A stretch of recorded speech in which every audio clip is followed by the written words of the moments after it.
Bonjour à tous, j'espère que vous allez bien. On se retrouve aujourd'hui pour le troisième épisode de la review de Monsters Declassified, une portion dès maintenant avec l'avant-dernière histoire centrée sur Tiamat. Et donc, commençons. Un sous-marin monarque amène Jay Rogensen à Kvitoya, là où Tiamat fut éliminée par Godzilla, où elle prélève un échantillon de sang du titan.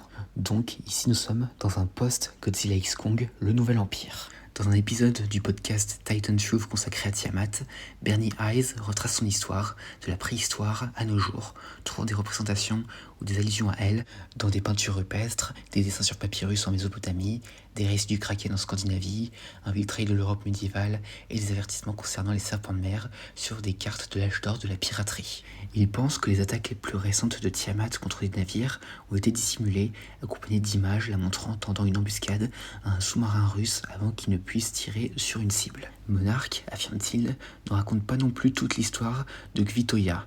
Plutôt que de simplement rechercher comment l'intersection des vents solaires à cet endroit a pu alimenter Tiamat puis Godzilla, il tente de comprendre ce que les vents peuvent faire d'autre.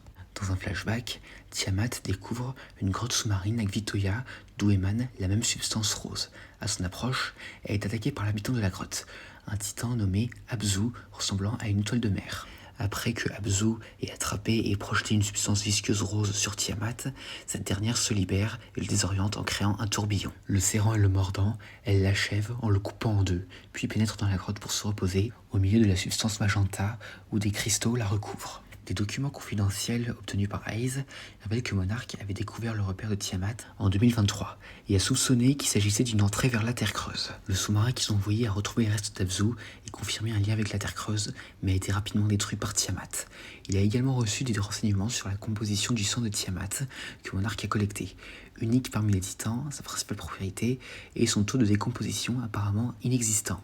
Il s'interroge aussi sur le nombre d'autres titans ayant pu vivre et mourir avant que leur existence ne soit documentée, et finit même par émettre l'hypothèse que Monarch pourrait utiliser le sang de Tiamat pour améliorer, voire même ressusciter d'autres titans. Le sous-marin de Jorgensen traverse un portail de la grotte de Kvitoya et refait surface près d'un avant-poste monarque dans la Terre Creuse. Elle y analyse la fiole de sang de Tiamat, dont le taux de décomposition est effectivement nul, puis contemple la tête tranchée de Tiamat, conservée dans un tube géant rempli de liquide. Et c'est tout pour cette histoire. Alors déjà, comme on peut le voir, on apprend beaucoup de choses sur Tiamat, mais aussi sur la fameuse substance magenta que elle et Godzilla ont absorbée. Alors déjà, comme on peut le voir, Tiamat, elle était un titan apparemment assez actif pendant les temps anciens, parce qu'on, comme on a pu le voir, elle était présente pendant la préhistoire, la Mésopotamie, le Moyen-Âge et autres.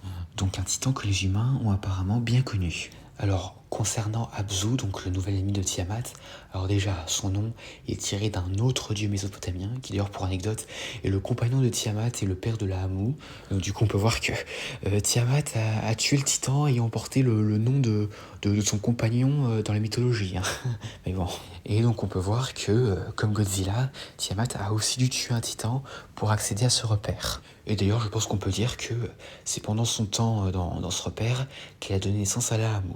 Et alors, concernant le fait qu'il y ait un portail de la Terre Creuse qui apparemment est juste là, alors là, clairement, c'est un peu bizarre, hein, parce que techniquement, Godzilla, il aurait pu directement entrer dans la Terre Creuse en passant par là, hein, juste après avoir fini d'évoluer. Hein. Donc voilà, un peu bizarre. Hein. Et aussi, alors, concernant cette substance magenta, alors bon, clairement, l'idée que Bernie avance comme quoi Monarch pourrait utiliser cette substance pour ressusciter des titans, alors clairement, je tiens à préciser, c'est une hypothèse de Bernie. Hein.